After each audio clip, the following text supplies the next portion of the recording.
Hello, dear all. This is Minakshi Narula from Mentoring the Mentors. Once again, I'm here with all of you with another wonderful strategy, CEO strategy. What does it stand for? As you can see on the screen, CEO, everybody knows, Chief Executive Officer.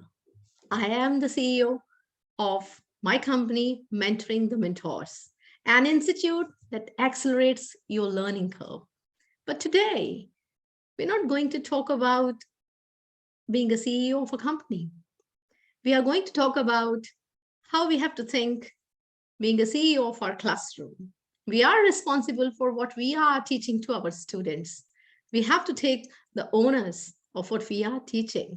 And certainly, our students, they have to take the onus for their learning. Whatever they are learning, we have to help them to connect their learning with the real life, to help them enhance different kinds of skills, different kinds of abilities, to really foster 21st century skills in them. So as a CEO of the company, when he plans about a company's agenda and all, he or she thinks about the vision, like what all we are planning should be in sync with the vision of the company. Accordingly, the targets are mapped, and we think about various kinds of policies, environmental factors, and a number of things are being taken care of. So today, we are going to talk about another amazing strategy, CEO strategy. So let's see what does it stand for in the context of teaching strategies.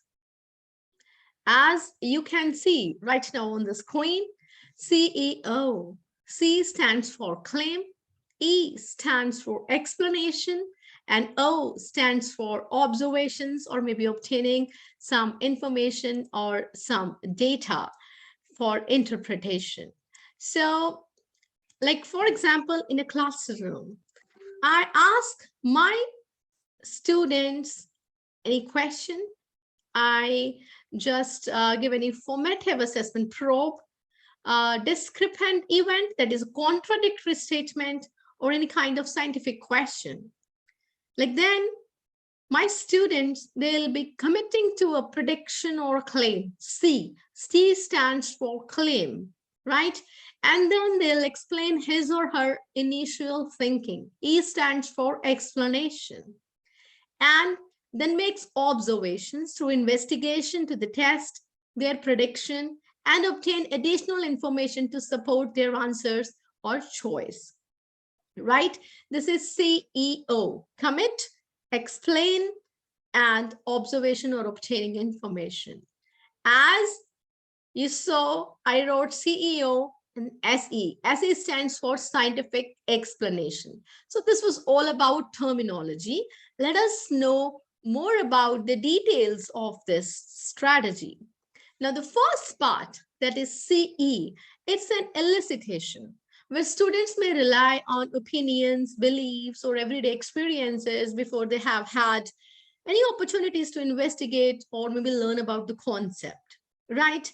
And in the second part, that is OSE, I mean observation, and then SE, scientific explanation. They have had an opportunity to investigate or research their ideas through text and valid information sources. And then they revise or refine their thinking as well as use scientific evidence and reasoning to support a claim by constructing a scientific explanation. So this was about just theory behind what does it stand for, CEOSE. I'll just give you one example. Suppose in a classroom, I have asked my students one question, and my students, they may have different opinions. They may agree to the statement, they may disagree with the statement. And then I will ask them, right? So for example, commit. If they agree or they disagree, means they are committing to one statement, right? And then the C is happening, C. Next is E, explanation. I will ask them whether you agree or you disagree with the statement, you have to give an explanation. Now that explanation that they will be giving, that may not be having any scientific reason or logic behind.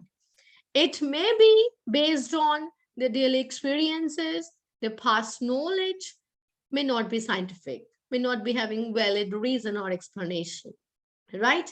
And then CEO, we will ask our students, okay, now you have given these kinds of explanations. Based on similar explanation or similar claims, we may group the students together and we may ask them, okay, now you go for observations, you observe after experimentation, or maybe you go through the books, collect some data, and then interpret it, and then come again with SE, means scientific explanation, right? So how this promotes student learning? First of all, it activates student thinking prior to designing an investigation.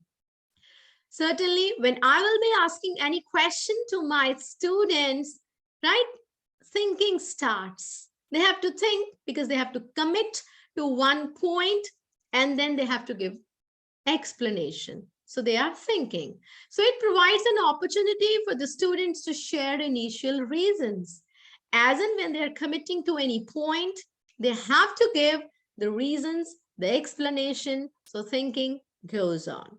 Apart from it, when as a teacher, I make a group of students sit together with similar commitment, right, to observe and come with the scientific explanation. So it encourages them to test their ideas or obtain information from valid scientific sources in order to provide a complete scientific explanation.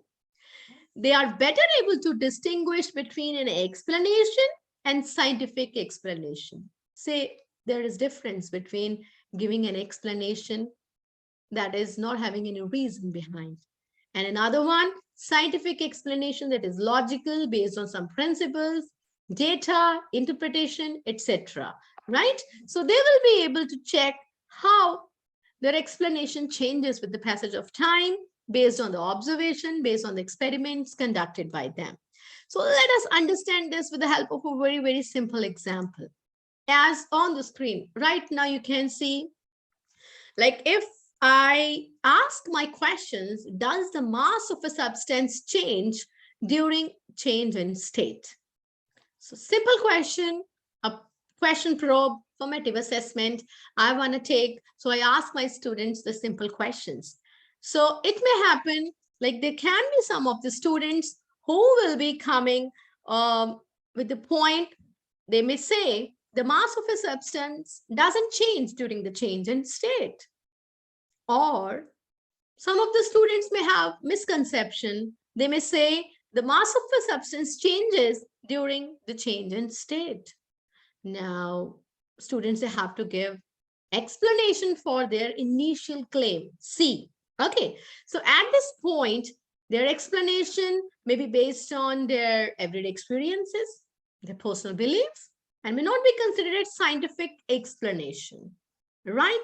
So this provides insight for the teacher to understand, like this is the experience of the child. The teacher can gather the knowledge, previous knowledge of the child, and can know about the child's thinking. Like, for example, a child maybe when coming up with this kind of idea, this kind of claim, like, yes, the mass of the substance changes during the state. Maybe the child thinks when we put ice cubes in water, then they start floating. And the child may think like mass of the ice cube is more than the mass of the water. As and when ice cube is melting, the water is becoming heavier and it getting down, settling down. Okay, and it is sinking down. So it means the teacher will get to know, yes, maybe the child is having some confusion between density and mass. So as a teacher, I need to clear the concepts to help the child make the concepts clear. Like there is difference between density and mass, and child is just having some kind of confusion between these two things, right? So now claim, explanation. Now let's come to observation or obtaining some data. So what we'll do is, teacher will help the students to design an investigation to find the mass of the ice, right? So let it melt and then find the mass of the water. Here teacher can provide the feedback on the need to use a closed container, right? I mean, there should not be any evaporation of water depending upon the weather. So let's use a closed container when we are going to check the mass of the ice and the water, right? So after the students, they collect the scientific evidence from their observation or the information obtained from the background research, from the text or maybe other valid sources. They construct their scientific explanation, right? And the scientific explanation has three parts: scientific claim, scientific evidence, scientific reasoning. Scientific claim. First, it was initial claim, CEO. C was claim, initial claim. And now they will be having scientific claim.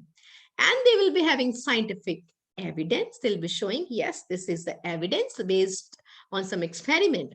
And scientific reasoning, SE, different explanation that they'll be giving will be based on some scientific principles, right? So here if I say, now when the students, they'll do experiment, they may come up with this kind of idea, this kind of observation, like the mass of the substance does not change during the change in state, because when we put ice in a sealed Ziploc bag, we just checked the mass. It was somehow, maybe it can be suppose 100 grams, and we let all the ice melt, recorded the mass of the water, and it was still the same. Therefore, our data, it supports our claim, right? And the reason they will support, we will give like law of conservation of mass, which says matter cannot be created, cannot be destroyed, but the matter can be changed from one form to another form. So no molecules were lost or gained. The same number of the molecules, they were in ice, same number of the molecules, they were in water. So now it becomes a role of the teacher. Teacher can now see that students revised their claim, supported it with qualitative data from an investigation, and they are able to explain the phenomenon by using scientific principle and the idea of molecules. And after that, we can go for feedback. Feedback can be provided by either the teacher or maybe the peers, right? So this way, you can use this strategy in the class where the students, they'll get to know how they're thinking, how the claim that they stick to initially, it changes to another claim, or maybe the claim remains same in some of the situations, but they get to know how their explanation changes. Initially, explanation is in journal. Based on our daily experiences, daily observations, we give some kinds of statements. But then we get to know, yes, this explanation should be scientific explanation based on some data and should be in sync with some kind of principles, relevant principles. So please, dear all, use such kind of strategies in your classroom, and do not forget to share your experience there in the comment box.